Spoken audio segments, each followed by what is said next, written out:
Already went live. Weird. Okay, hold on. Let me switch this thing around. There we go. All right. All right. All right. Let's see if this audio is on.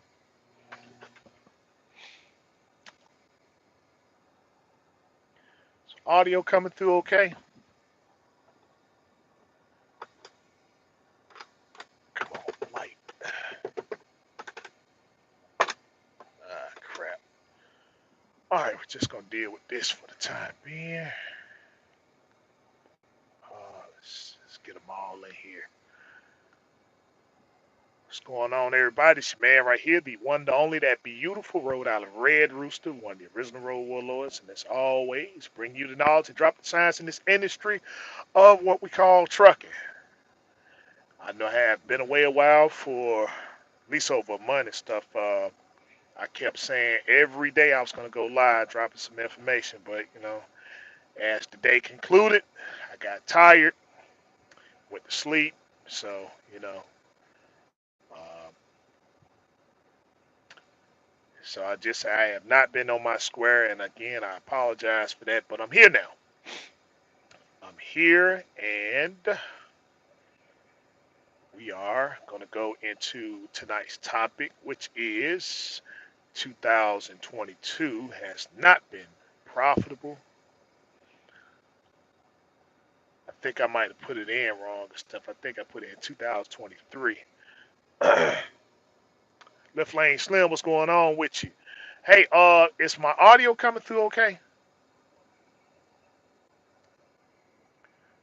All right, Trucker 608, what's going on with you? All right, all right, all right. Let me know that my audio and stuff is okay. We'll go on here. See, loud and clear. Okay, Left Lane Slim, appreciate that. Okay, so uh, again, um, between Chase and Andrews going on with you. Hey, can I keep on doing your doggone thing and stuff, man? I was just watching your video not too long ago, stuff to take two, with your mom and taking it down the road and stuff like that in the truck. So glad you got your equipment back and it's operating like it's supposed to. But anyway, oh yeah, speaking of which and stuff, I was going to talk about that. I was going to talk about that auction and how people shouldn't get into the auction and stuff on the last part of the year. But I was speaking to my CPA and stuff, and so it's the same thing that happens every year. It's the same thing that happens every year and stuff. It's last quarter and stuff like that. CPA gets what you tell you you know, how much you're gonna be paying and stuff overall, and what you can do. And so, what they do at the last part of the year typically is you got two options. You either invest in your business or you pay your tax. You pay it to the IRS. And so what you do is that you invest in the assets. And so if you're trying to get rid of a certain amount of money, then it doesn't really matter how much you pay for product. You know, you just want to make sure that that money is going towards business, because what you're doing is that you're buying the asset for for either one or two things, either for yourself and your business, or to hold it, and then you could sell it for profit. You know, and so with the interest rate being what it is now, and so inflation are kind of peaked, and so uh, they are now hinting that the recession is right around the corner. So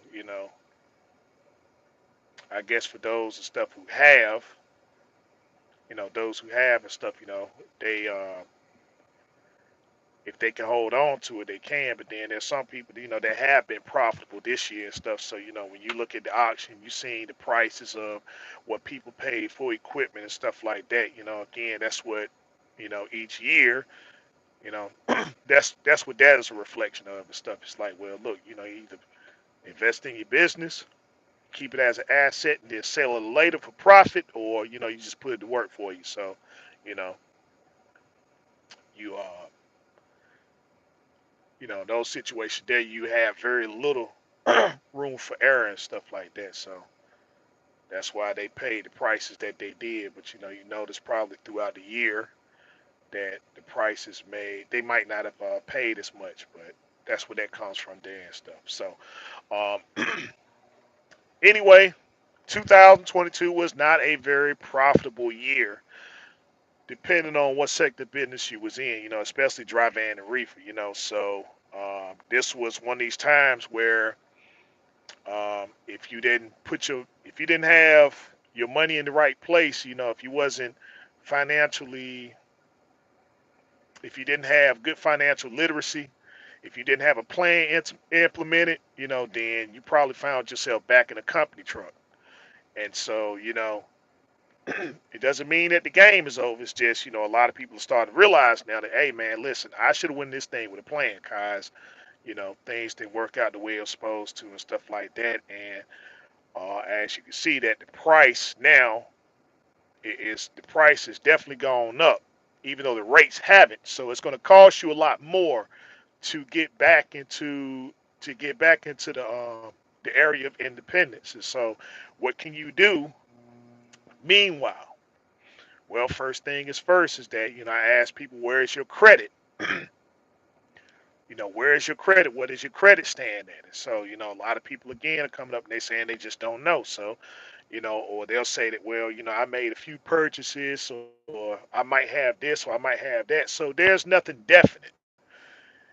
And because of that, either because of you not knowing or you thinking that you knowing the stuff, it prevents you from going into step two, which is to have these things as a backup as you go into the area of business. And so you got to get familiarized with where you stand in business. And so, if you feel that your credit is messed up, then you hire you a credit repair person. I just, I hire one every year.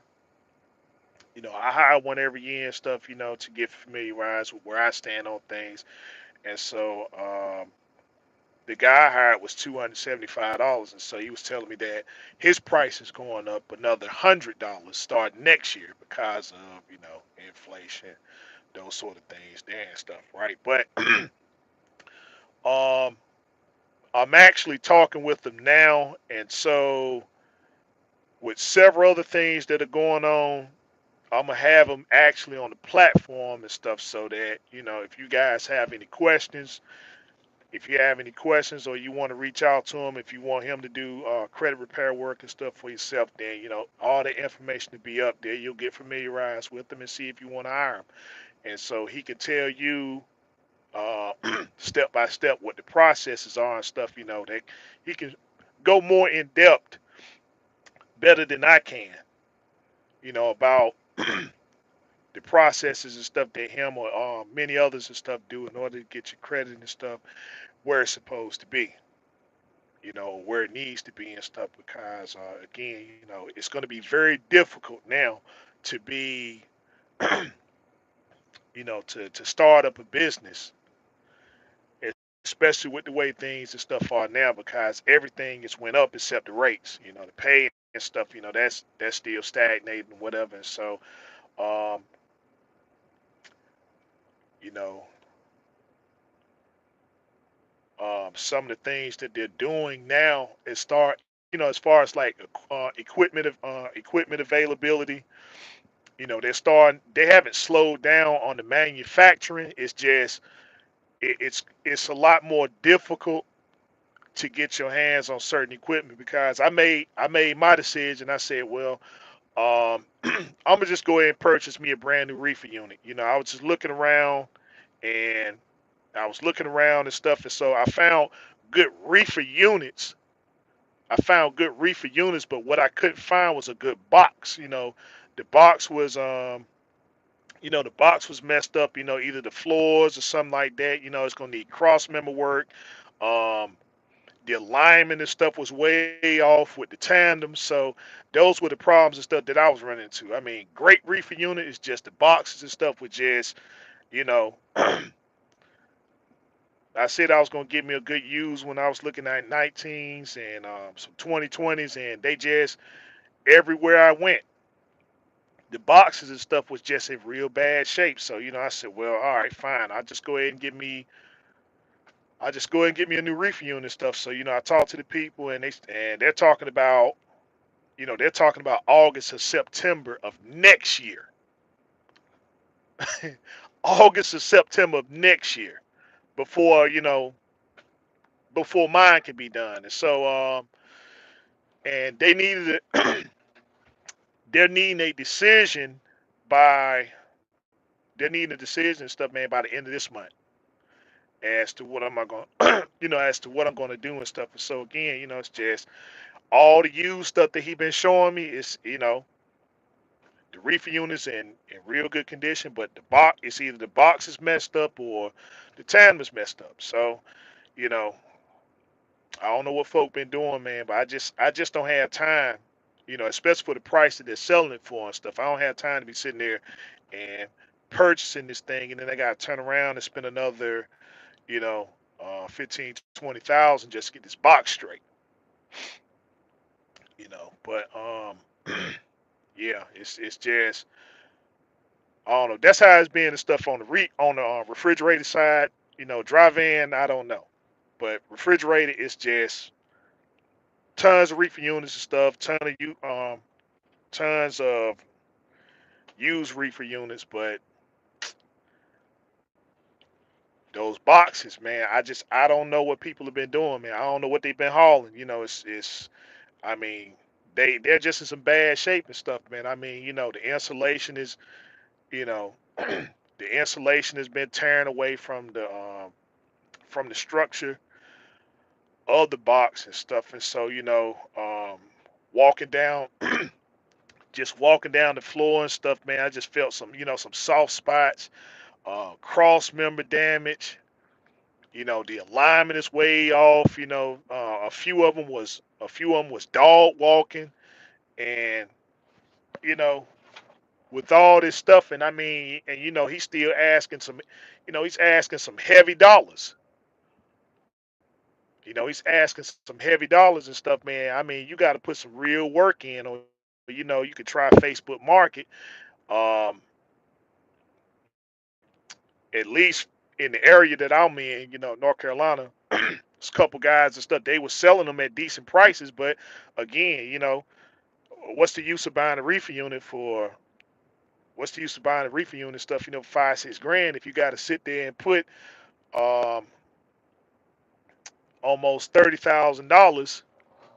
You're gonna have $30,000 worth of work and stuff, man. This reefer unit, so it's just you know all you just bought was just a piece of junk that you got to throw a whole lot of money and stuff into, and so it's just you know that's just my opinion.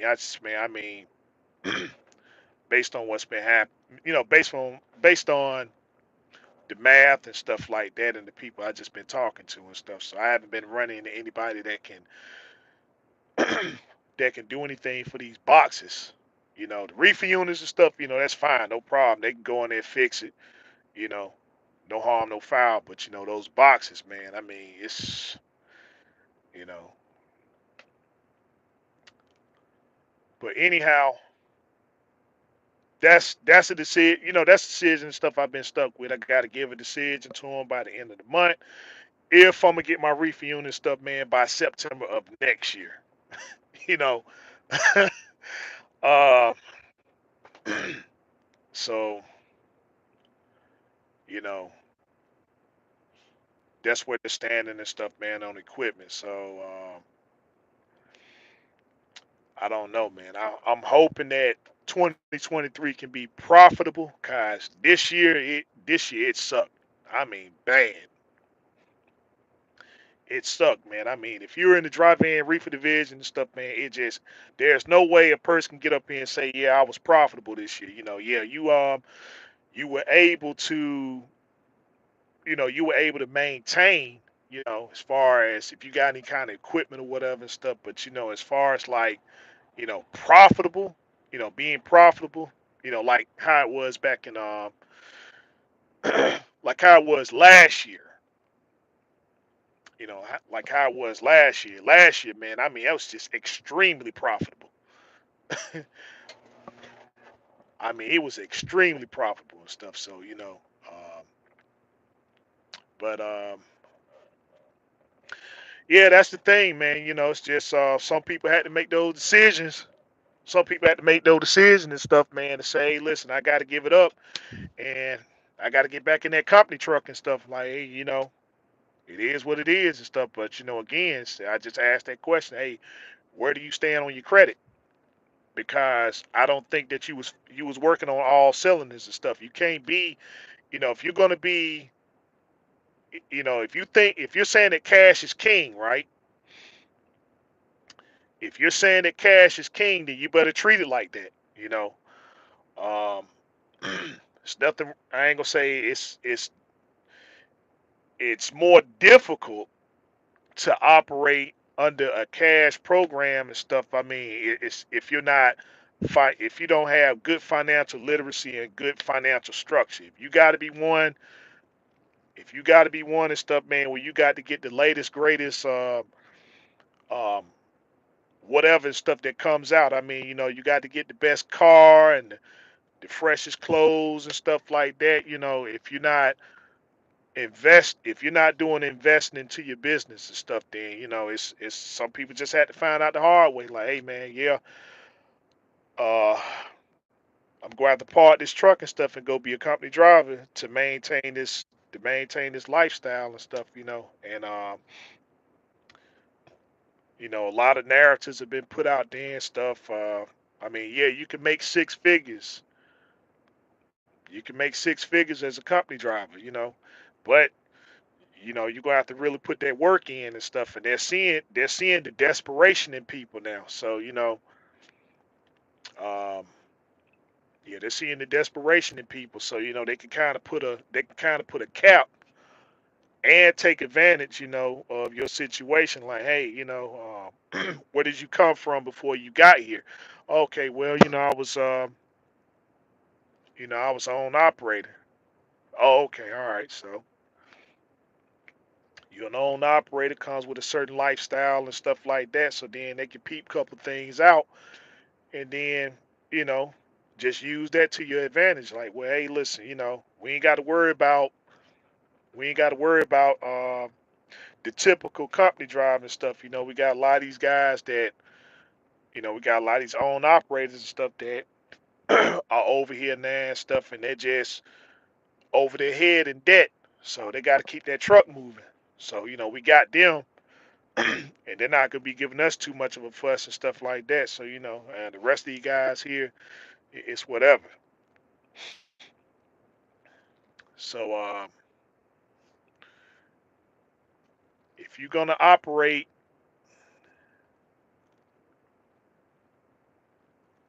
if you're gonna operate as a cash is king operation,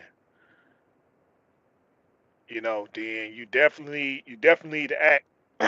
You definitely need to act like it and stuff, man. Look, I don't have any money for anything except my business, and your account has to be at a certain amount to where you just protect it on all sides, cause even with this credit thing now and stuff, I'm starting to see, a lot of people and stuff are being approved now. Like, hey man, listen, they gave me I got approved for $55,000, but then I'm looking like, okay, what's your interest rate?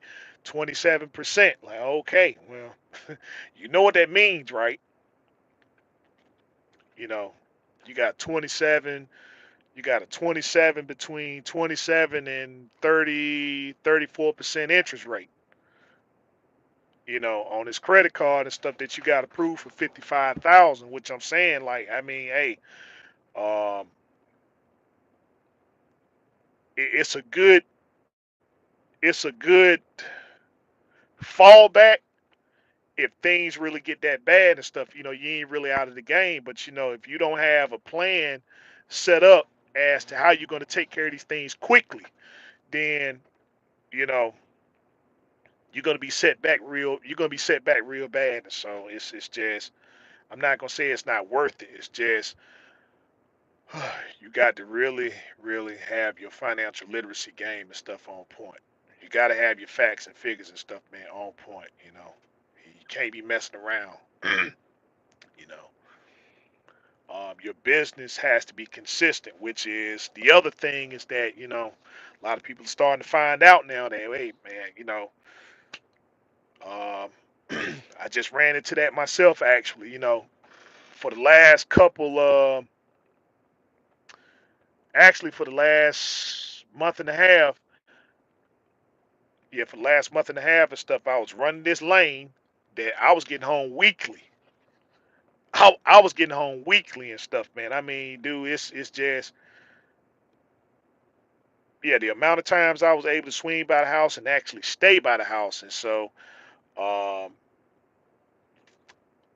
it was uh, it was what I thought that was consistent. I mean, they still got the contract and stuff, but when I started looking around and I started seeing, okay, wait a minute, hold up, I'm the only I'm the only in-house truck, and every other truck and stuff that's running this stuff is they third party. I knew then. I said, well, see, it's gonna be sooner or later they gonna say something and stuff about what I'm doing, and so just sure enough, they gave me the phone call like, hey man, these two lanes and stuff, we can give you that one lane. We can give you that one lane and stuff to take you up to Massachusetts, but the one that takes me by the house, which is Greensboro, and now we don't have it. They're telling me they don't have it anymore and stuff. But I done got in good with the guy that does all the Greensboro stuff, and so I called, let him know where I'm at, so he could tell me, okay, yeah, come on over here, pick the load up, or just go around the corner and wait. So they pushing out. I think he's telling me they pushing out anywhere from 68 loads a day, and so the problem that I was running into on that particular lane there is that um, they want you to run it straight, but I run out of hours right before I get to the place, and so I'm still maybe about 45 miles away and stuff, right? I'm still about 45 miles away and stuff, and so you can't really PC it in there and stuff, right? So um, of course they had a problem with that and stuff that I have to sit and wait until I get my time and stuff back. So you know. So they pulled me off that and just said, well, hey, man, look, just take care of the Massachusetts stuff, which I say is fine, but, it just, the whole reason why I took the run was so I could swing by the house. But like I said, just look around and stuff like that. And a lot of these guys that, just a lot of these approved carriers are just hooking up to them trailers and they can run circles and stuff around me. I'm like, they under a different policy that I am. And so, it is what it is. Well, you thought about getting your own authority? Yeah, of course, all the time. But I mean, it, it's like I said before. I'm not gonna get my authority just to come back. If I'm a contractor with you, I'm not gonna go get my authority just to come back to a trucking company that I was leased on to haul your freight. If I get my own authority, it's for the purposes of eliminating you altogether.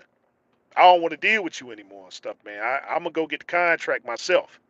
And if I can't have that, then there's no point in me getting my own authority. So, um, but that's what's been that's the thing that they kind of throw at me and stuff. Well, hey, listen, we can guarantee, you know, well, they're not guaranteeing anything. They're just saying, well, look, hey, you got your own authority. Yeah, you go by your own rules and stuff, right? But it just doesn't make sense and stuff for me to get freight from a trucking company. You know, um, that's just like bringing sand. This is like bringing sand to the beach and stuff. And like, hey, what's the purpose of me get my own authority and I got these rates and stuff here, and then you're telling me that you're still, you know, that the only difference is going to be a couple $100, and then you got your own trucks and your own contractors and stuff too. So when things kind of dry up, it's more or less like scraps from the, you just picking up scraps from the table. And so, which answers another question about the freight market outlook for 2023, and it's the same thing as 2022. It's that you know there aren't going to be any scraps. So I mean, everybody is they're getting as many contracts and stuff as they can. They saying, well, look, we're going to keep it in house as much as possible. We're going to keep it tight as much as possible. And so, if you want to haul freight for, if you want all this particular freight here and stuff, then you got to be an approved carrier for us. And if we can't, we'll have it. But if we can't get our contractors and stuff straight, then yeah, then we'll throw you a bone. But as far as like throwing, putting it up there on the board and saying, okay, can you cover this for? Nah, they're not doing that no more. So, you know, you definitely gonna need a contract and stuff. You ain't got no contract, you're not gonna make it. You know, that's what people had to find out. That's what people had to find out this year.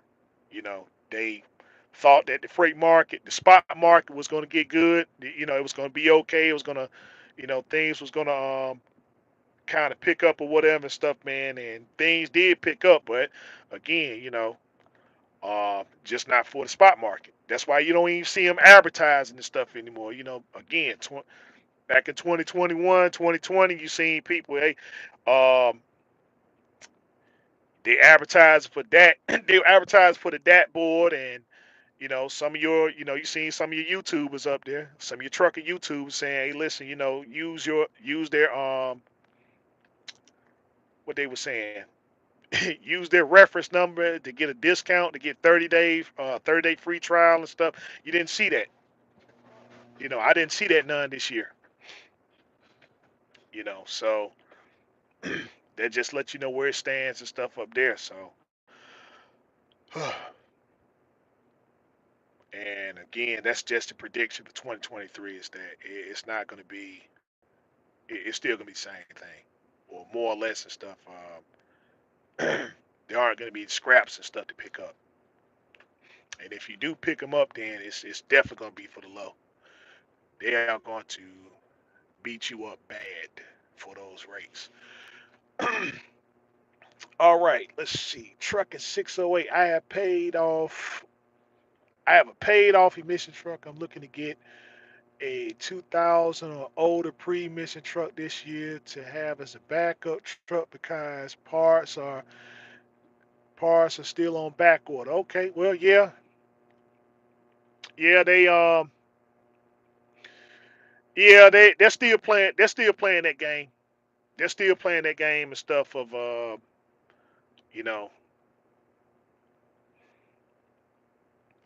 saying that stuff is on back order when in fact, they got the part, and stuff is just, how which shop are you gonna call and stuff to, you're gonna call around every single place and see who has what or whatever and stuff. I mean, they got the part and stuff is just, the game you got to play now and stuff is that you got to call basically every single dealership, every single parts place until you find what you need, and then you kind of compare notes and stuff and say, well, okay, all right, this place has it, this one doesn't. Just like with the radiator situation with my truck, they say, oh man, the radiator's on back order, and then the people that had it are sitting there $22,000 for a radiator that I paid for $800 for, and I went straight to the source, the people who made the radiator. So yeah, they're still playing that dumb game there. So.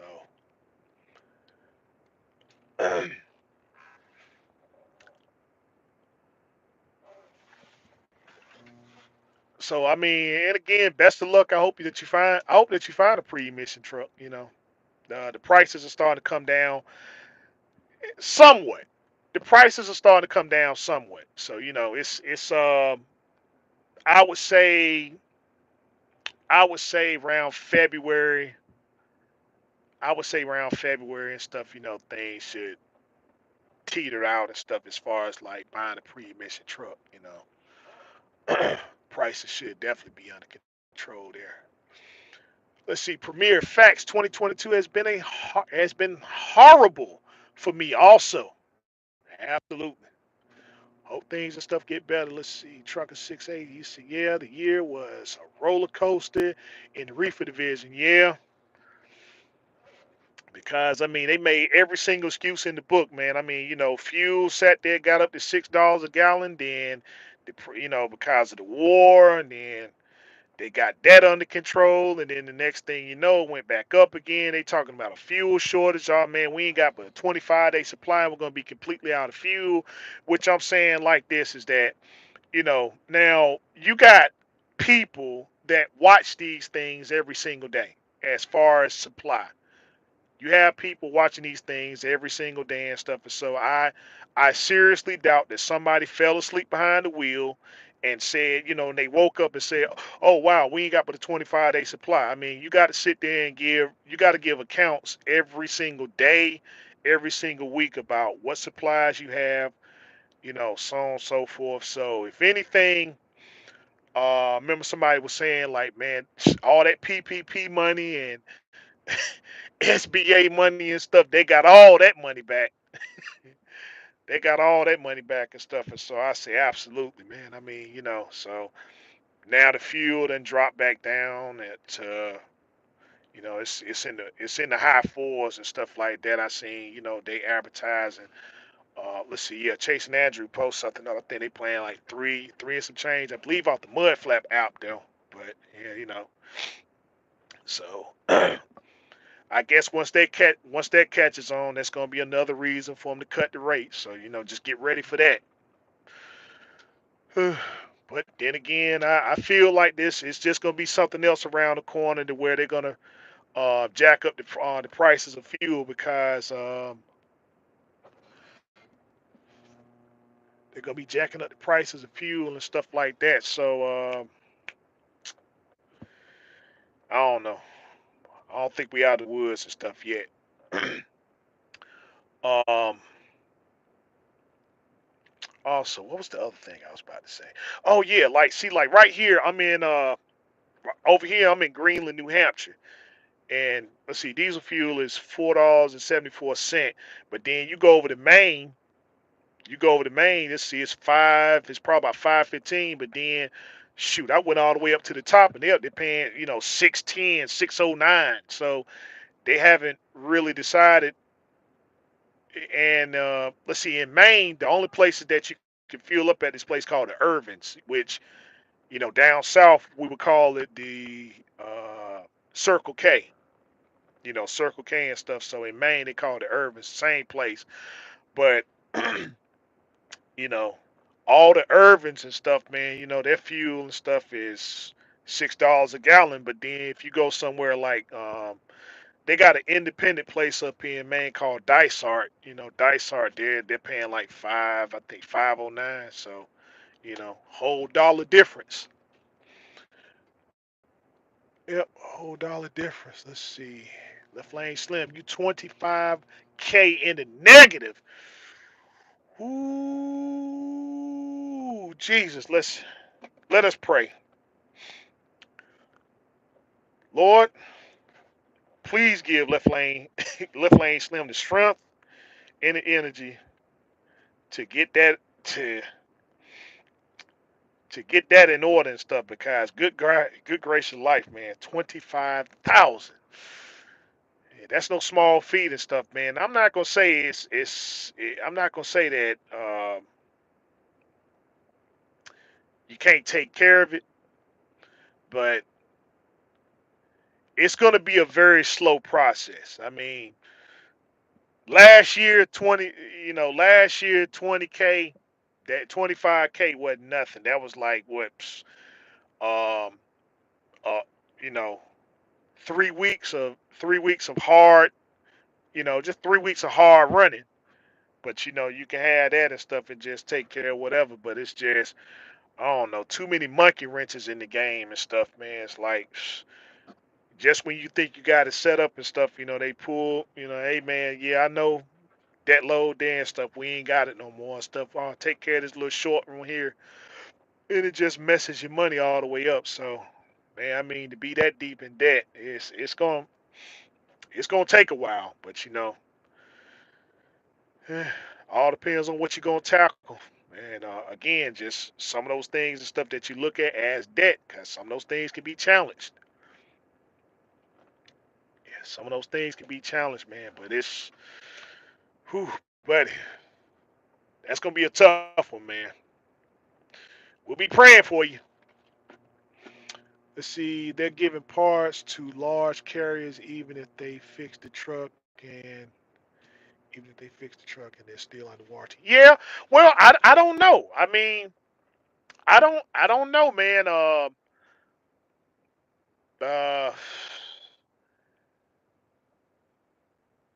it's this woman I know and stuff. Well, why am I? You know what? Okay, my ex-wife, my ex-wife drives for Stevens, and so yeah, my ex-wife drives for Stevens and stuff, and so she had a transmission problem. Yeah, she had a transmission issue and stuff, and so she took the truck over there to Kenworth in Columbia, and they were saying, man, that dude, you looking anywhere from 8 to 13 weeks to get that transmission issue resolved. So they left the truck there. They flew her down there back. Yeah, they flew her down to Dallas, and they gave her that it's a brand new 2023 Freightliner Evolution and stuff. So yeah, go and take this and stuff and go on down the road. And they closed out the contract with that truck then and stuff. They told, hey, look, don't worry about it. We'll, go on up there, get your stuff, and yeah, go ahead and get your stuff and everything, and that's that. I mean, and 100% under warranty. They said 8 to 13 weeks. So, you know, and Stevens Transport and stuff. I mean, they're rather large carriers. So I mean, I don't know. Let's see, James Cohen. I own my truck free and clear, but I'm wondering if I should park it and work 1099 company driver to stack up more money. What are your thoughts? Okay, well, let's see. You own your truck free and clear. You own your truck free and clear and stuff, man. And so, um, the fact that you have to ask that question, the fact that you have to ask that question and stuff, man, there are things and stuff that come to mind. Cause if you got your truck free and clear, then whatever you used to pay on that truck, you ain't paying it now. So where is that money going?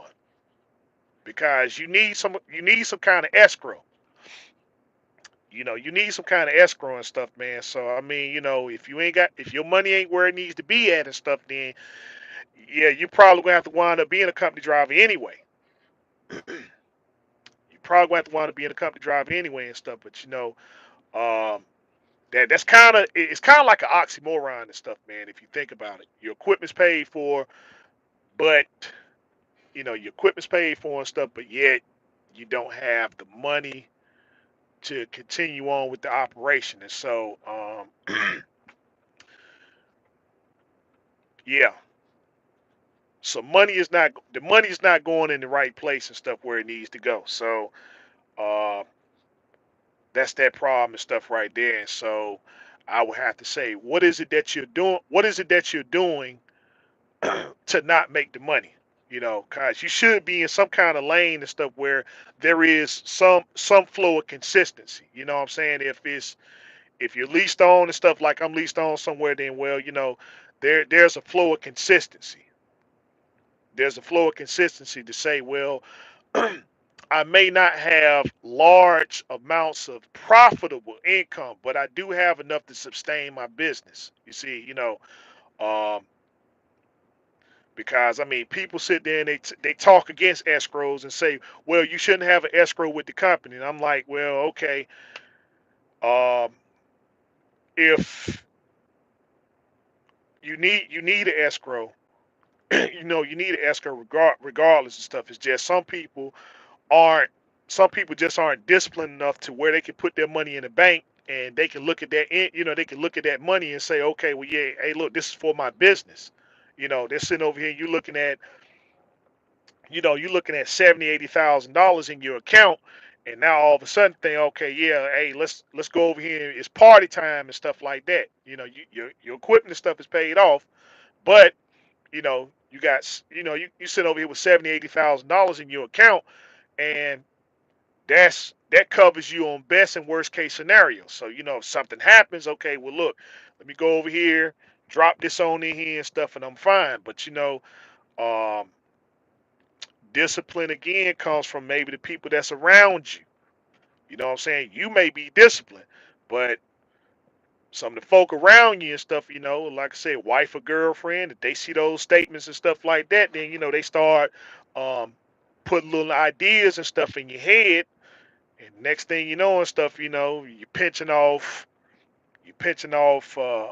2 grand, and then you're pinching off 2 grand, and then 2 grand turns into 20 grand, and then you know and you really ain't got no plan and stuff on how to put that money and stuff back, and all it takes is a couple bad weeks, and then that breakdown and stuff happen, and now you're out of money.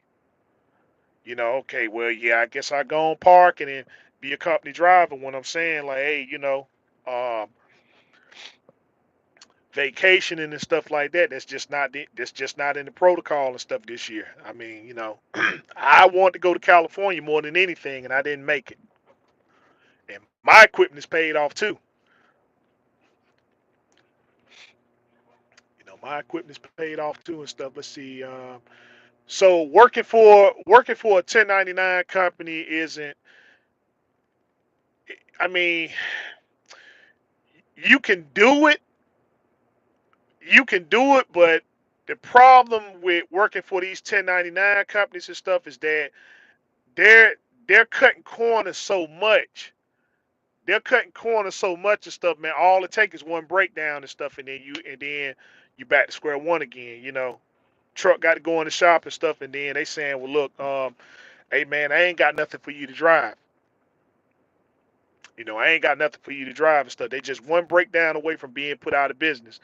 And so, a lot of 1099 guys and stuff I'm seeing, they're just not, they're just, they're robbing Peter to pay Paul. They robbing Peter to pay Paul and stuff. And so, I mean, you can get a good thing and stuff going, but the guy that's in charge of it, they're just not really focused on the business. And so, they might get a lick, and then after they get that lick, they just don't put the money back in the business. And so, next thing you know, um, he telling you and stuff, hey, listen, bring the truck in and stuff. We gotta take care of a couple of things and stuff like that. I'm gonna send you home and take a few days off and rest and relax. And next thing you know, you can't get a hold of this guy no more. Hey man, when I'm coming back to work, you know, his business is closed down. He done sat there and done liquidated.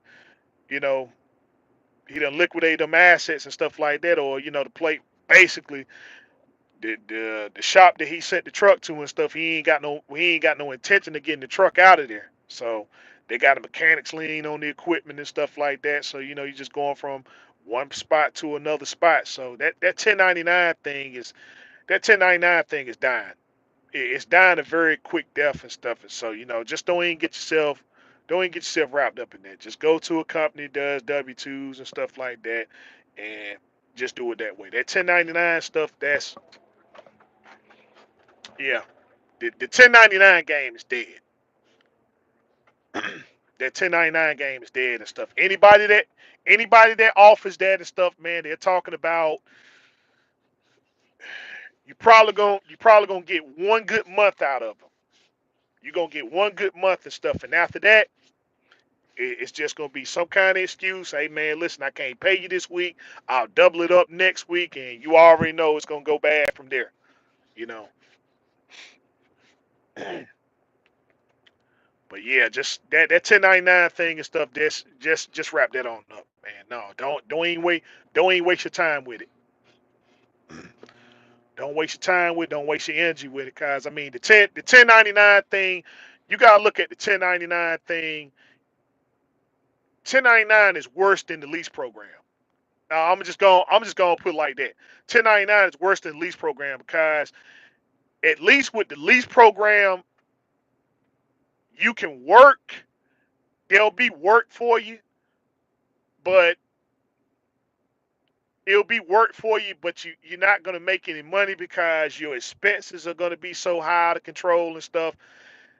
And the 1099 is, even though you don't have to worry about the equipment, all the money they just gonna take the money anyway and just keep it and say, well, hey, we didn't make any. Yeah, we didn't make any and stuff. So just like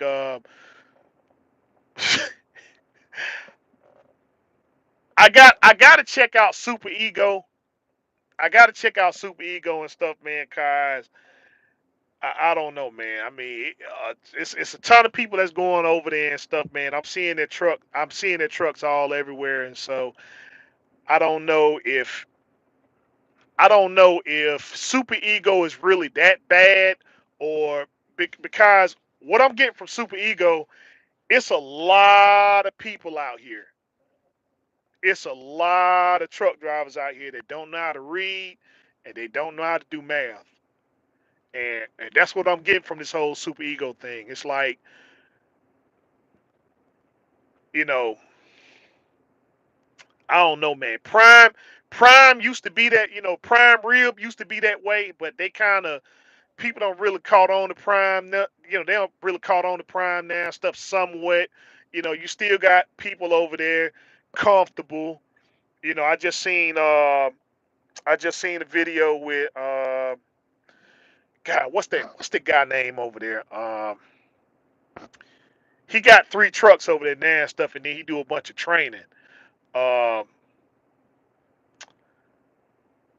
Junior Honduras, yeah, Junior Honduras and stuff. I just seen him drop a video and stuff. Somebody got a truck with the Captain America logo on. I mean, got the whole thing done up, man. And I'm like, I thought they got out of that stuff, but um,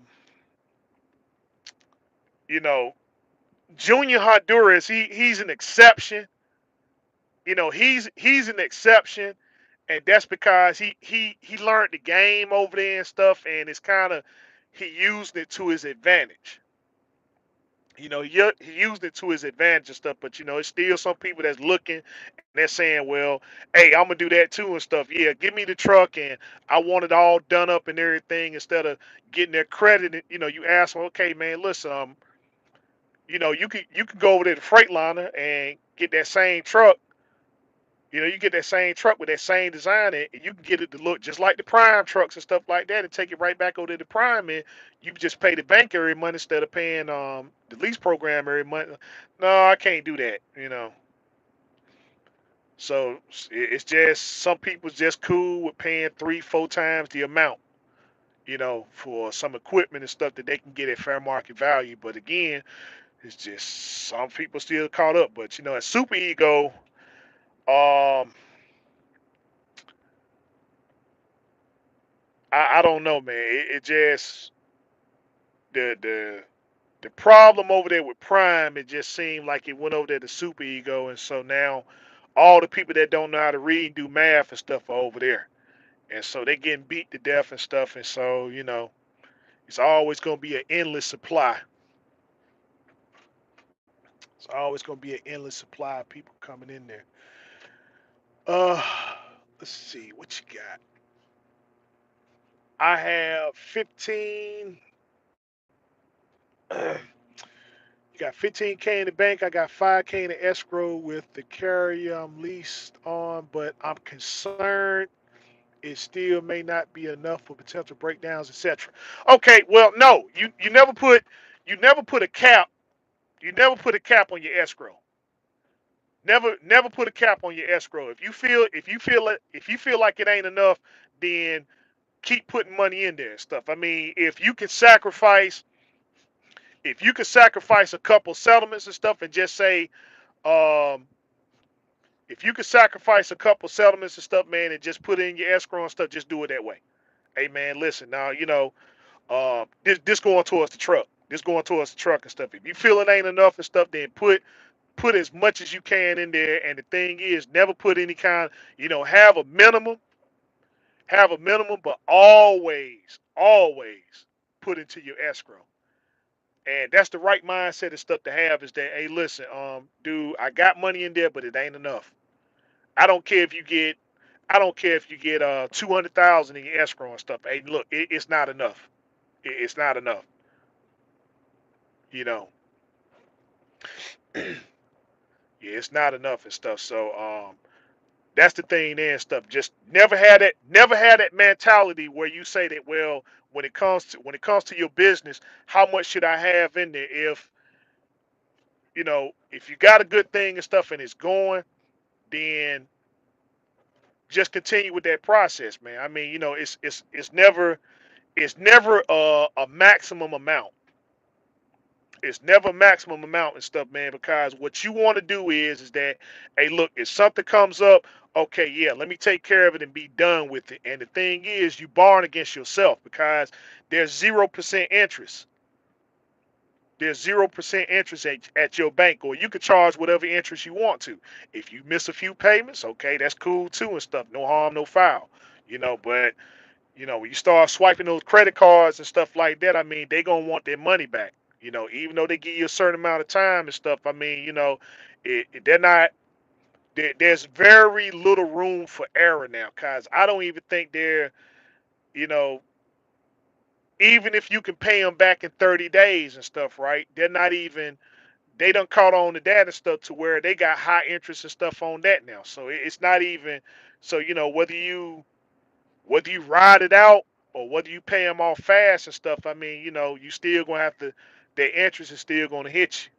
But the best thing, the best thing is, you know, for breakdowns at least, for breakdowns and stuff at least and stuff, yeah, use your own money. The stuff that you finance is, you finance equipment. You finance equipment, you finance trucks and stuff like. But a breakdown is really not gonna take you out of the game. It's not gonna really take you out of the game like that and stuff. I mean, worst case scenario, you're talking about an in frame or something like that. But then, you know, what you got to kind of weigh your options up and say, okay, well, I could go the in frame way and stuff, right? I could go the in frame way and stuff and just be done with it. But how fast am I gonna get this money back? How fast am I gonna get this money back and stuff? And so, if you can't get that money back and stuff, if you can't get that money back as fast as you spending it, well, okay, then the next option is that, well, I just need to go and get me another piece of equipment, which again, you got the money, but you're not trying to pay out all the money, so now your credit has to go to work for you. So, truck, equipment and stuff now is running. Uh, Most banks and stuff, man, they want anywhere between 25 and 30% now. 25, 30%. You got 9% interest rate. You got 9% interest rate and stuff. And so, a truck now is going for brand new truck now and stuff is going for what about two, about anywhere from 225 to 235. So, you take that 20% interest, 20% down, 9% interest. You know what I'm saying? So, I mean, you got the new truck you got the new truck and stuff, and so you got the bumper to bumper warranty, so you ain't got to worry about you ain't got to worry about putting up a maintenance escrow and stuff as quickly. But again, it all boils down to what you do in your business. Are you still gonna be consistent enough?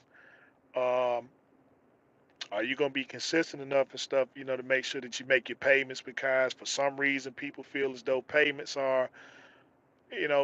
is a bad thing and stuff, and it can be if your business is not consistent. If your money's not coming in regularly and stuff, it can be a problem if you're sitting there and you ain't got to understand about rates and so on and so forth. But you just taking any old thing and stuff to make a dollar. But I feel as though if you got to the point where you got your equipment and stuff paid off, then you got a pretty advanced understanding on how to maintain and take care of business. So it can go either way. But if you're gonna keep your equipment, if you're gonna keep your equipment and stuff like that, then man, you got to put large amounts into your escrow. You know, um, cause I mean an in frame NAS stuff. You know, I got a 13, I got a 13 Cascadia with a DD15. So um, it doesn't matter which way I go with this truck. If I get an in frame or I go buy another motor for the truck, I'm still gonna be spending about the same amount of money. So um, you know what I'm saying? So you got that option and stuff there, and then the other option is that okay, well, just park and go get another truck. But you know, as long as I keep this truck in and stuff, man, it's like, hey, one thing I do, I still act like I got truck payment. I still act like I got truck payment and stuff. Is just the payments that I make go to the Bank of Red Rooster. You know, I never stopped that. Even when you know when the truck got paid off, I never stopped that. So um, it's just that money goes toward the Bank of Red Rooster. So you figure, heck, um, this truck was 42. This truck was 42 payments. You know, the truck was 42 payments and stuff for 1375. So that's a little over 60. It's a little over 60 grand. That's a little over 60 grand. So the truck gives me 3 years. So the truck gave me 3 years and stuff, and all I did was just save, you know, just kept like, you know, kept the money like I was making truck payment. Then I got that right there and stuff, and then whatever money I put with that, you know. But that's just how I do it, you know. I just continue as though I still got truck note. But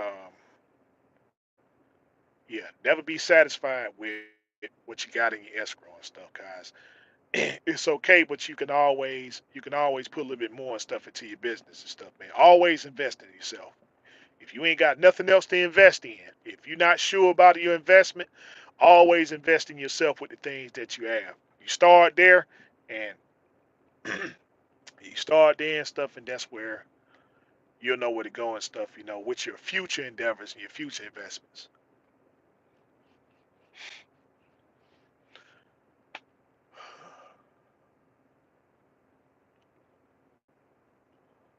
But I guess with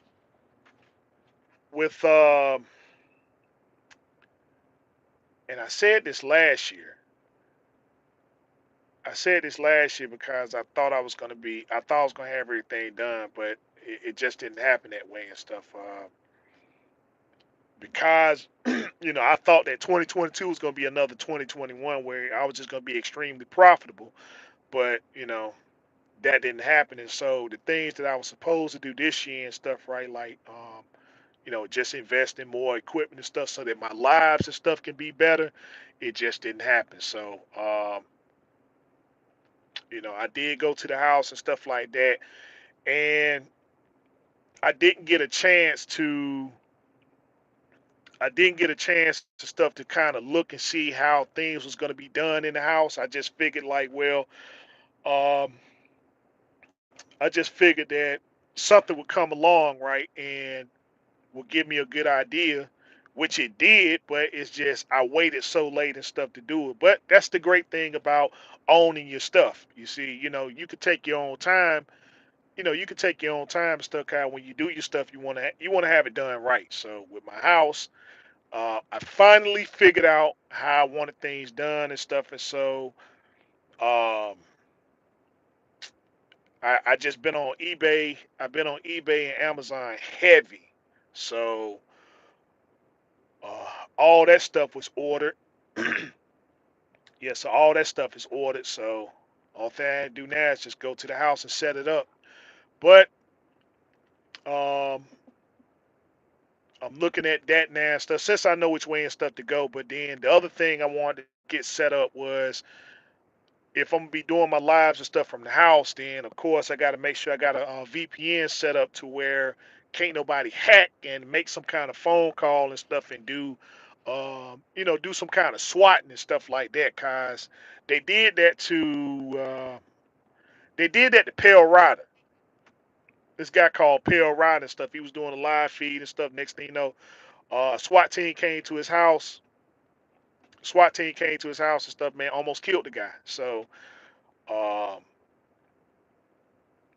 you know, it's not to say that, even though the channel and stuff is based on business, there are times and stuff where I speak about certain things and certain people, and with these things and with these people, you know, the trolls and stuff are gonna do what they do and stuff, and because of that, I just want to make sure that I got all bases and stuff covered, so that when we do our lives and stuff like that, when things get better, it's going to be more of an attraction, and we just don't want the wrong type of people coming over here and making the wrong type of things and stuff to happen within the live feed and stuff. And so it also gave me a lot, also gave me a chance and stuff, since I know how things are going to be set up. It gave me some ideas and stuff on how I wanted to do the channel and stuff. And I don't want it to be entertaining. I don't want it to be entertaining and stuff, guys. When it's entertaining, that's when all the goofy stuff comes up. And I don't want things to be. I don't want things to be. If it's entertaining, then it becomes opinionated. And when it becomes opinionated, then you just got a whole bunch of people and stuff just throwing a bunch of comments and stuff out there. And so everything's gonna be based upon fact. You know, everything's gonna be based upon fact, because I don't want people wasting their time looking at my videos and getting absolutely zero out of it. You know, so um, yeah. So I got these things and stuff set up, and it gave me opportunity again to see which way I'm gonna take the channel. And so hopefully we don't have to be doing too many more stuff. Of still gonna be doing this live, in the truck and stuff. But um, I like to get the computer and stuff set up, so as I begin to talk, I can show you the sources. I can show you the sources of the material that I use, some the things that I talk about, and then you can see it for yourself instead of having to do, even though I encourage people to do their own research, fact finding studies, but to give you a better to give you a better insight about where I get my source material and stuff from, so you can see it for yourself. You know, I want to put that up there too. So um, just need to get the equipment set up, and yeah, just need to get the equipment stuff set up, and so that's that. And I guess the other thing is to try to set up something a little bit differently than what I have now, cause that that account that I'm running, I don't think I'm be able to do that no more. So um, if I'm gonna get home more, then I'm going to have to really start to uh, look at some other options and stuff, man, and see, is there any kind of consistency that can get me to the house on a regular, so I could do some more of these live feeds. Let's see, left lane slam. What you say? Rental truck under someone else's authority. The fees are killing me. Trailer rental. Let's see. Hold up. The rental trucks under someone else's authority. The fees are killing me. Trailer rent, reef insurance, etc.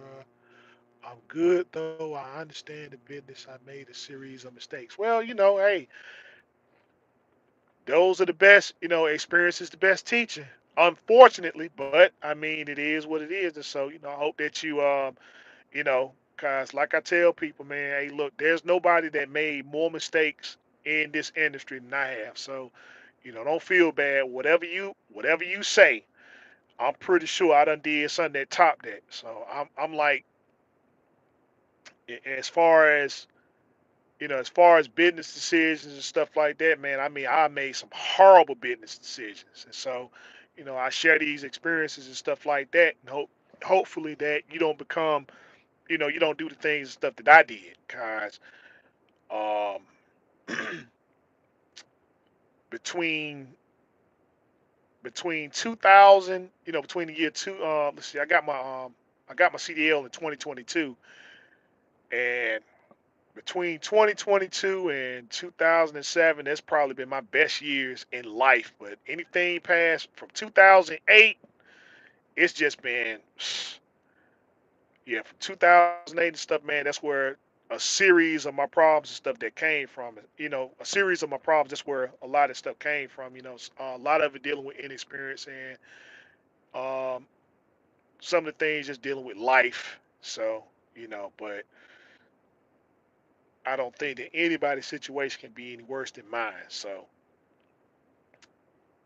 I just give my testimonies and stuff like that and say, well, hey, if you can relate, then hopefully I can tell you some things and stuff on how to prevent that. But uh, yeah, that situation there, I hate that's going on, but I guess you gotta do what you gotta do and stuff to get to where you have to go.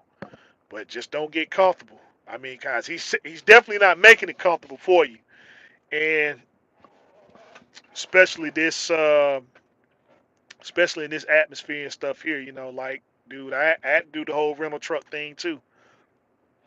I kept a rental truck for. I used the rental truck for 6 months to pay for a $2,000 clutch, a $2,000 repair on my truck, and I kept that rental truck for 6 months, man. I mean, I'm sitting there paying $775 a week,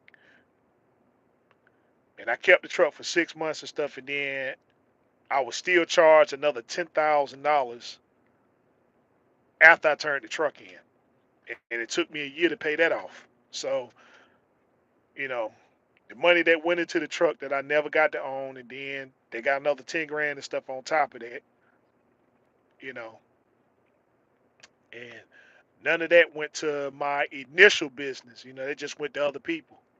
So, you know, what did I learn? A lot of things. Not to depend on other people. Get out here and do what you gotta do for yourself. Be serious about your business. Make sure that you're putting your money in your business, despite whatever's going on. Or what issue you might be into. Hey, the business is the business, and if you're gonna be in it, you got to make those sacrifices, guys. I mean, dude, it's real. To be, you know, I think nobody wants to be a company truck. I mean, nobody wants to be a company driver. It just it's something about when you become a own operator, right? Even when you get in that lease program, it's man, to go back and be a company driver. It's dude. It just I'm telling you, it ain't the same no more and stuff. If you a company driver, if you a company driving stuff, right, just stay one, because once you elevate out of that and you go into the own operator portion of how these things work, like, dude, you ain't trying to go back to company driving stuff. It's like, oh well, people can tell you all, oh well, you get paid every Friday. You get paid every Friday, but man, it's nothing like. I mean, it just, once you become on op, man, you can't go back. I mean, you will if you have to, but you're not going to stay there. You're not going to stay. That's why most people go from one lease purchase program to another lease purchase program, guys. It's like, hey man, I got into it and I taste this business and I know I can do it, but I just need, if somebody could just, if I can get the operation and stuff down pat, if I can get this operational thing down packed and stuff, man, then it'll be nothing to it, and that's the freedom. That's that freedom that people are talking about and stuff. It's like, hey man, okay, I ain't get a settlement this week. Yeah, and you look at it and you reevaluate how you do your business. But then once you get it down packed, once you get it down packed and stuff, man, and those settlements and stuff start rolling in, and you start understanding business and stuff for what it is, that's where you're trying to get to. That's where you're trying to get to, and so that's why a lot of people stay in it. Like, okay, let me find another lease program. That's what it is. That's that. That's that freedom. It's that stress, but it's that good type of stress. It's that good type of stress, man. You like, dude, I can't do this company driver thing no more. I can't. I can't deal with this company driver because I'm a businessman and I'm doing business things and I'm actually getting to I'm trying to put myself in an environment with other business like minded people. And you're just trying to break away from these employees. I can't be an employee no more. I don't want to deal with employees no more. If you stay in it long enough and stuff, man, it's like you get to understand. When you go to certain places and stuff, it's certain people you don't even want to talk to anymore. You go, when you're going to pick a load up, if it's ship or the consignee and stuff, you try and look for the business people, like, somebody sitting behind a desk or they playing on the computer. That stuff bothers you. You know what I'm saying? People that are messing around, like you there for the business. You there to take care of business, and you don't want to deal with the employees. They got an old saying and stuff, right? Where they say, never talk to the help. Never talk to the help and stuff, man. So, and that's the thing there is that, you don't want to talk to the help because it's a waste of time. You'll see that some of the employees and stuff, they feel like they understand the graphs of business and stuff like that, and they have no clue. That's why people got to tell them what to do all the time. Okay, get up, make sure that you at work at 7 o'clock. Make sure you clock in. You got to have some kind of supervisor and stuff, like you got to have a supervisor over you to do your job that you're hired to do. Because if there's nobody over there overseeing what you're doing, then you'll just go over here and just waste time all day. You won't get anything done. You know what your function is. You know what your function is. You don't need nobody to come in here and tell you what to do. On it. But see, when you're on the aspect of business, that's what you're saying. It's not even about the money. It's about the fact, man. Look, hey, I can operate and I can do these things without people even having to tell me. If I need somebody to tell me something, yeah, I need instruction on how to operate certain things so I don't mess stuff up. But I don't need nobody looking over my shoulder and making sure, okay, are you getting this done in this timely manner? Okay, wasting your, uh, um, take 30 minutes for lunch or take you a 15-minute break and all that stuff. When you a business play, look, I work until I get the job done. You know, I don't need to sit down for 30 minutes. I grab me a sandwich or something to drink and stuff like that, and I need to figure this thing out. And once I get it done, then I have plenty of time to do whatever. I just want to get the job done. Once I get the job done, then I'm resting and relaxing. I don't need a 15, 30-minute break. Let me take care of the business. You go into a place and every time they got to stop and take, where everybody at? Oh, well, they in the break room and stuff like that. They got to take a break. Man, I want to get to it, take care of what I got to take care of and stuff, man. Because if I didn't have this logbook and stuff, man, I mean, that's what it would be. Hey, look, hey, I get loaded, I'll drive until I'm tired, and then when I'm tired, hey, I know how to, you know, I can sleep and rest and stuff like that. When I get up, if I'm feeling it, like, yeah, all right, let's get up and hit it. You know, I don't need 10 hours, I don't need 8 hours or 10 hours and stuff, man, of consistent sleep. I mean, that's why I say, like, if you are, and this is my opinion, if you are, I feel if you're an own operator, if you're an own operator and you own your own truck and own trailer and got your own authority and you driving the truck, this you that's inside the truck operating the truck, you should not be under ELD.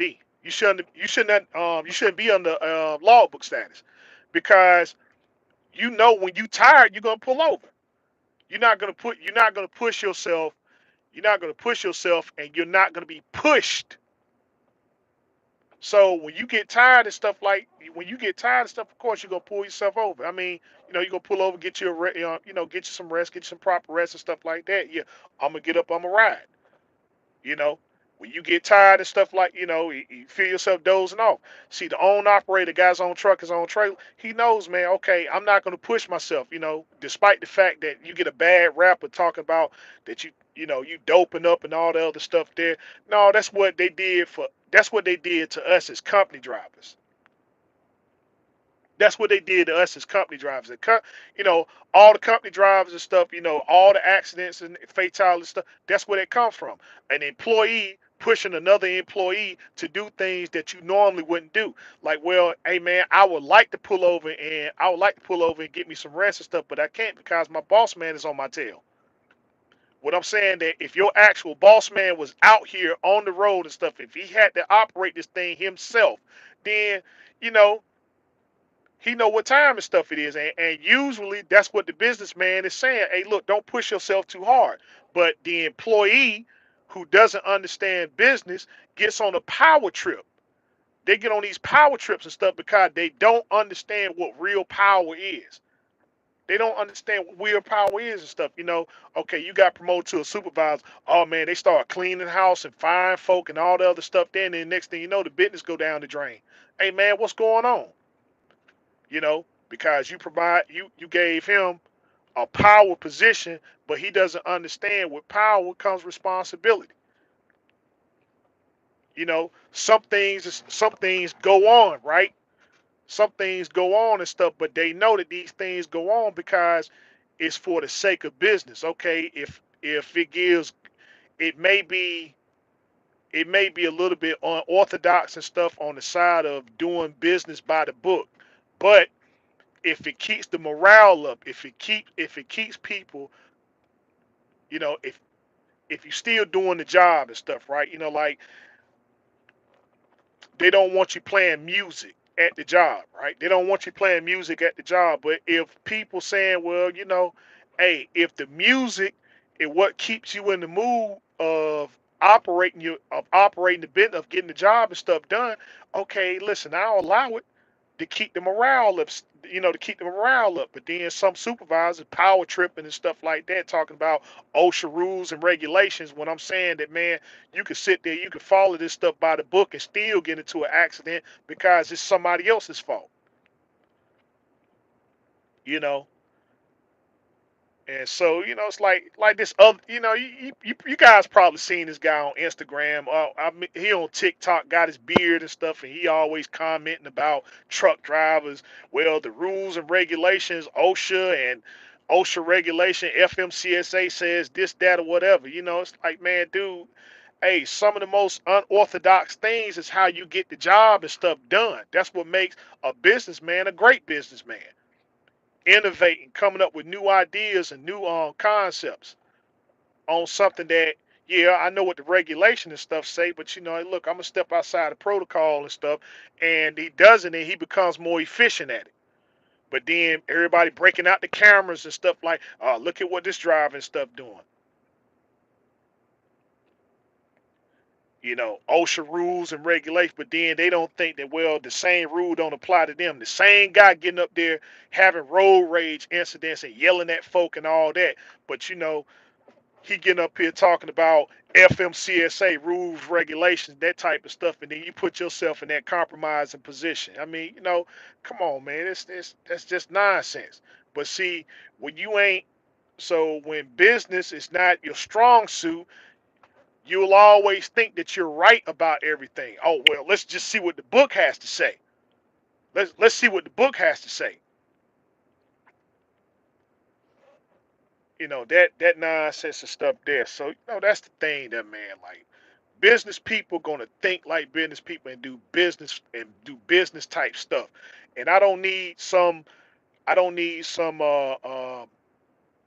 rule or regulation to tell me when I need to do certain things. If I'm tired of stuff, man, I'm pulling over. I don't care what kind of appointment I got.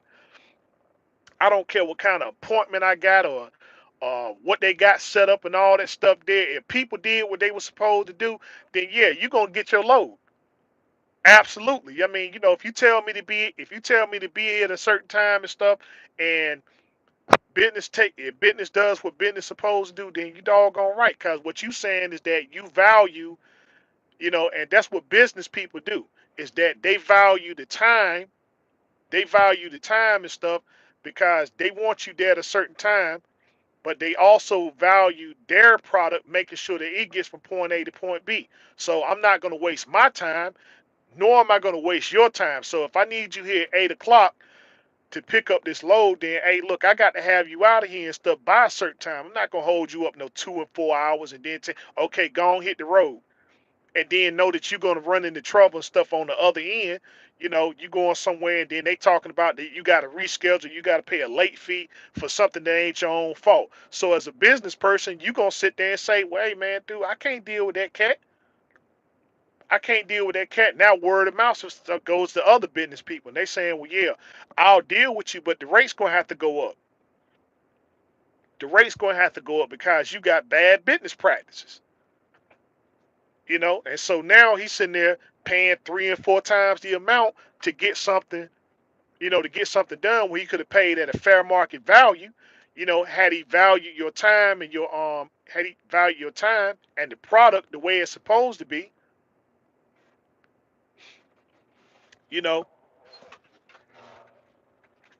he value those things and stuff there and stuff. That's what people gonna do business at. But if they sitting over there and they messing around, they got a whole bunch of employees and stuff.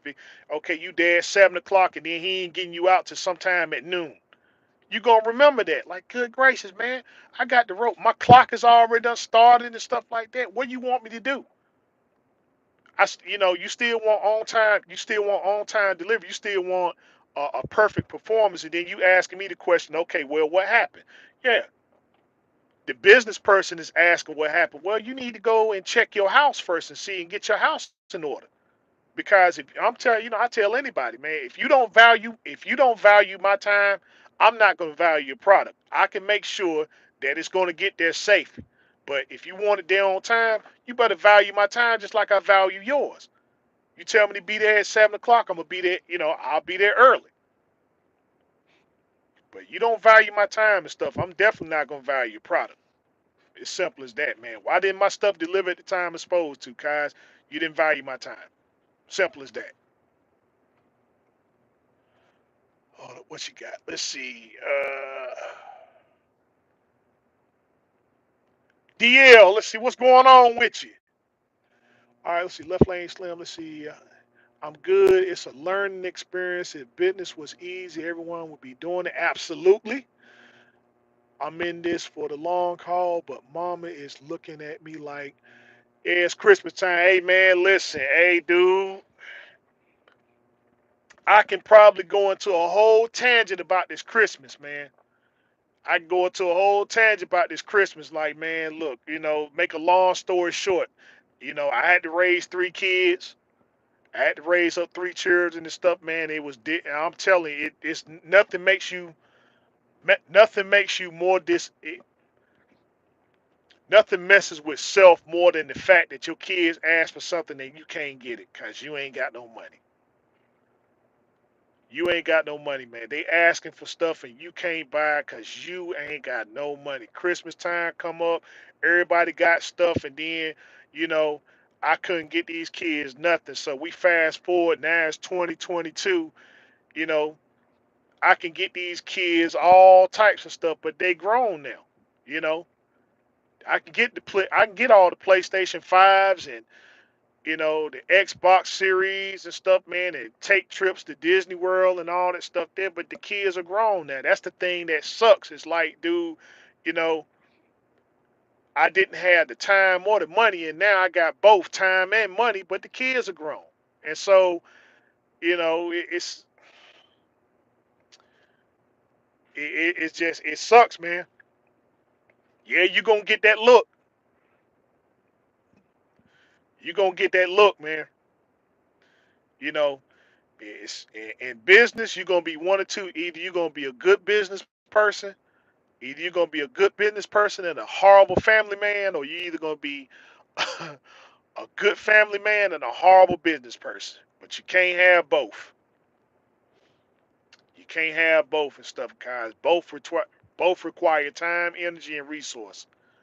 You know, both require time, energy, and resource. So you're only gonna be good at once. I just chose. I'm gonna be a good business person. You know, I'm gonna be a good business person, guys. Um, yeah, that's just that, man. But yeah, I know how you feel, man. I know how you feel. Let's see, James Cohen. You say how much will it cost to rebuild the let's see, how much will it cost?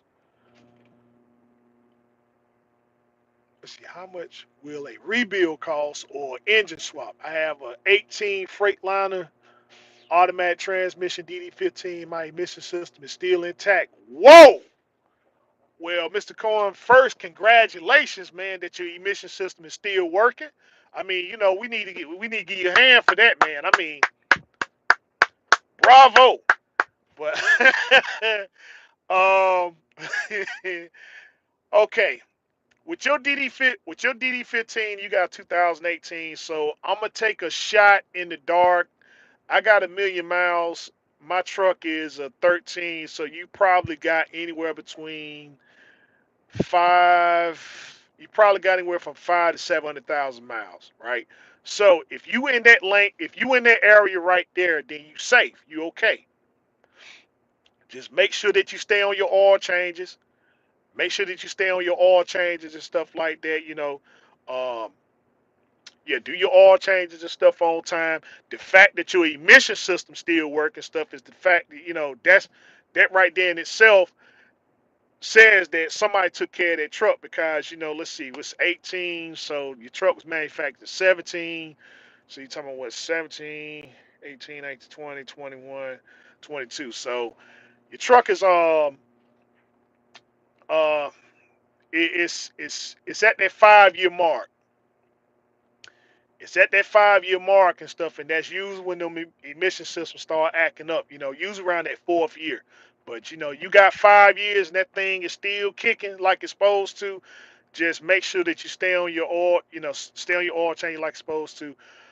Um, you're not really in the danger zone yet and stuff, right? But I can understand you erring on the side of caution. So a rebuild will cost you on these DD15s and stuff.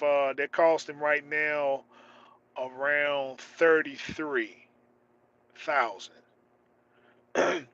Around 33,000 stuff. That includes the turbo. So yeah, you're looking at least that and stuff, right, to get that done.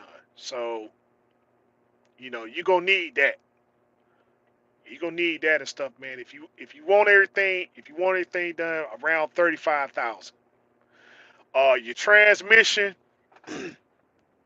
Your transmission, you got the automatic transmission, so of course it's gonna cost a little bit more. I'm assuming you got the you got the DT12 Eaton Fuller. Um, of course you're gonna go out of clutches a lot sooner.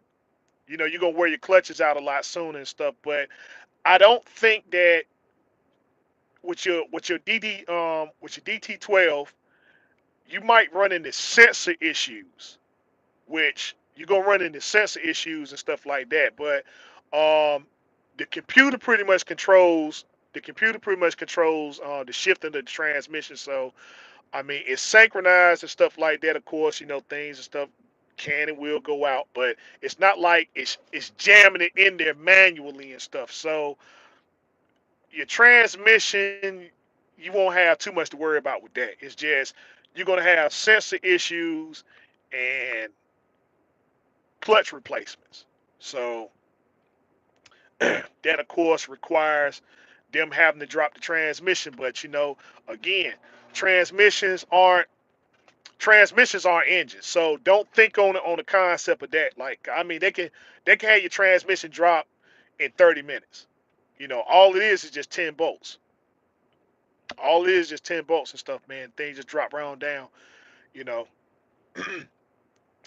even though the book calls for 10 hours and stuff, which is what they're going to charge, but you know, transmissions they usually aren't nothing and stuff. And so the sensors and stuff, man, they just it's really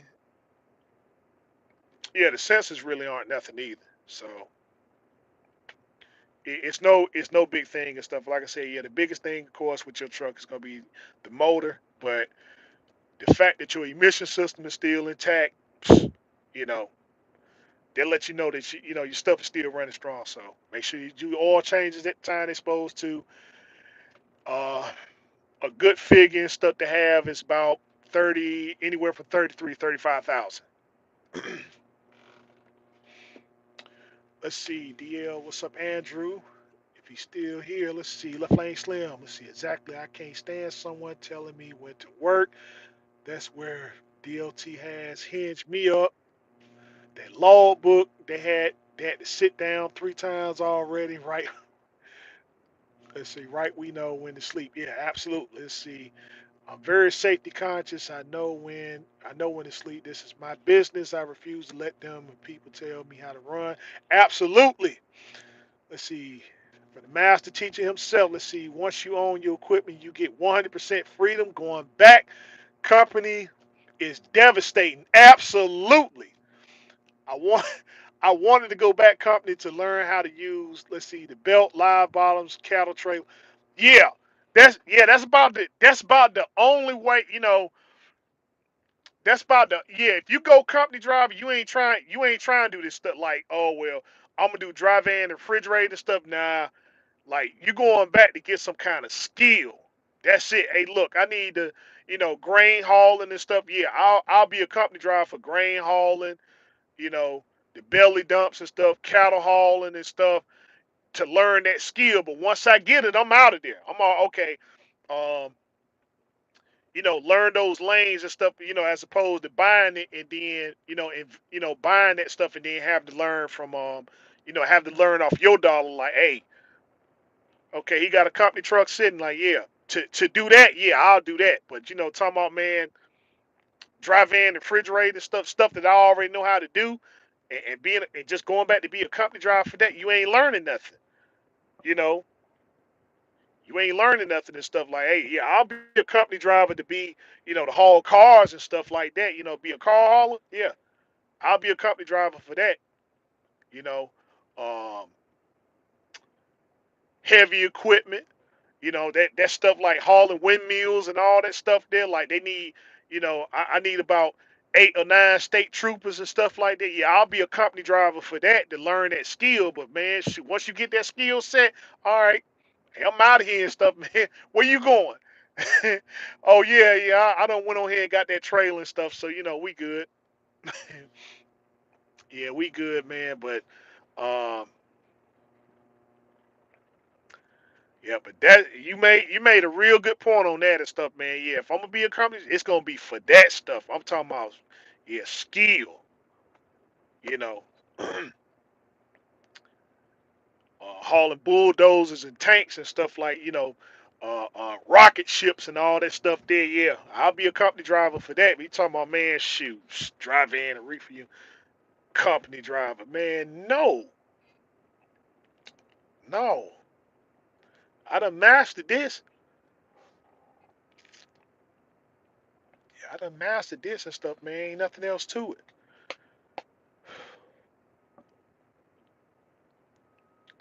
See what I got in here.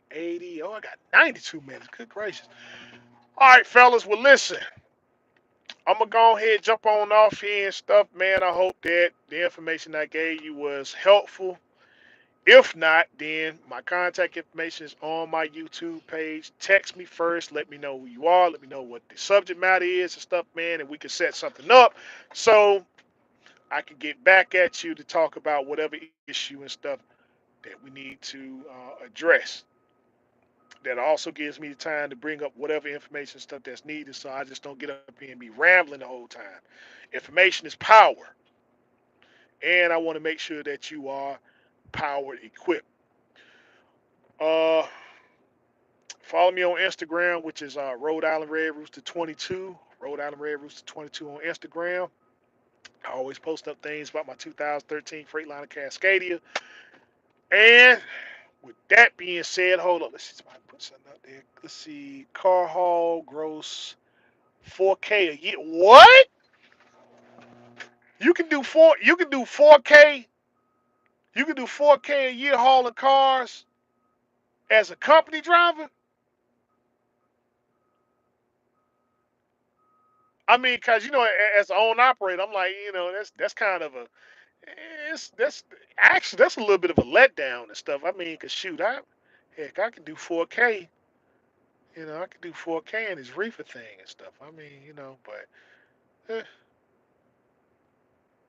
I don't know. I don't want to be misinterpreted and stuff like that. I assume that you can get more in it, but you know, shit, you do 4K as a company drive. I'm like, good gracious, man, what?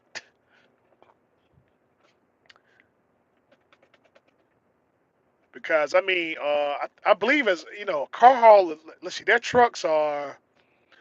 I think that's how much the truck go for.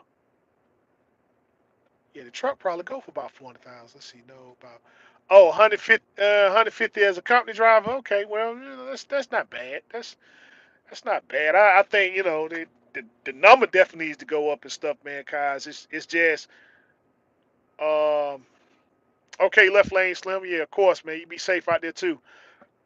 Yeah, that's a little disappointing, man. I mean, I thought they made more because of how much the equipment and stuff costs, guys. Like I said, car haul and stuff, man. You look at about 400,000 for just a truck, and I mean, and it's not, eh, you know,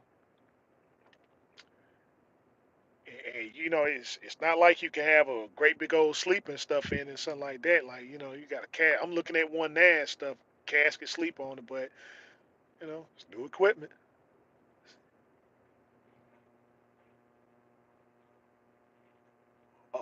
400,000. Okay, all right. I mean, yeah, that's all right. That's all right. I ain't gonna knock it. I mean, hey, you gross that. Okay, yeah, I ain't gonna knock it. It's just, that's it's kind of a little bit of a disappointment, and that's cause of what the equipment and stuff costs. But I could be, maybe I'm overlooking something. But that's the prices I seen on the trucks, man. I'm like, hey, but Ty, you keep on doing your thing and stuff, man, and you keep on doing.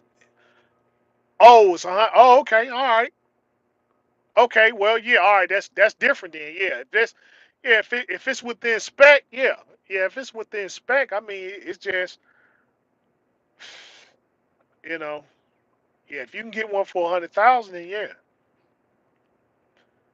But it's just, oh, that's for a new truck. Okay, yeah, all right, yeah, that's okay. Yeah, I mean, I can rock with that. Yeah, I can rock. Yeah, I can rock with that. Then yeah, if the truck is 100,000. Yeah, 400,000 is okay. That's what That's reasonable. Yeah, that's reasonable. That's very good. That's very good. You run 10 cars. Okay.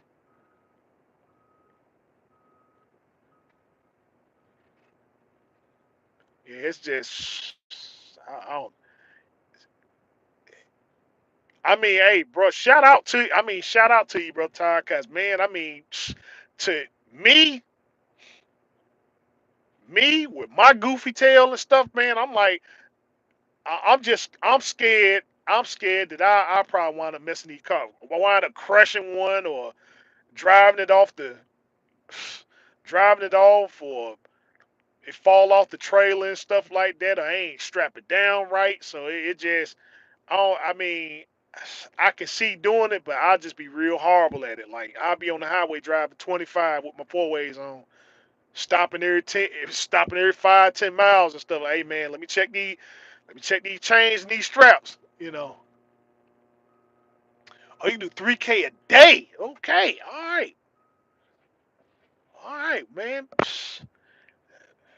You got me kind of, you got me kind of scratching my head. It's just, I don't know. I could do it. I just wouldn't be a very good one. That's all I'm saying. I wouldn't be a very good one. Just, I'd be stopping all the time and checking straps. And I tell you how I could be a good car hauler. If I load the cars up, and then if they got a car hauler for a truck that I can load that up on, and then and he take me down the road and stuff, and then I get to the city, and we unload the truck and stuff that way, and then I drive it. That but of course that can get very expensive. But I mean, that's about the only way I can do it with confidence, man. Hey, you talking about me doing it? Ugh, man. But man, shout out to you. But anyway, I'm gonna jump on off here. Gotta get ready for this short haul or this long haul. This short haul that turns into a long haul. But anyway, y'all be safe out here. This your man right here, the one, the only, that beautiful Rhode Island Red Rooster. Telling you as always, continue to do your own research, fact finding studies. Harness on your skills every day. Till next time we talk, next time we meet. Be safe. Be easy. Peace out.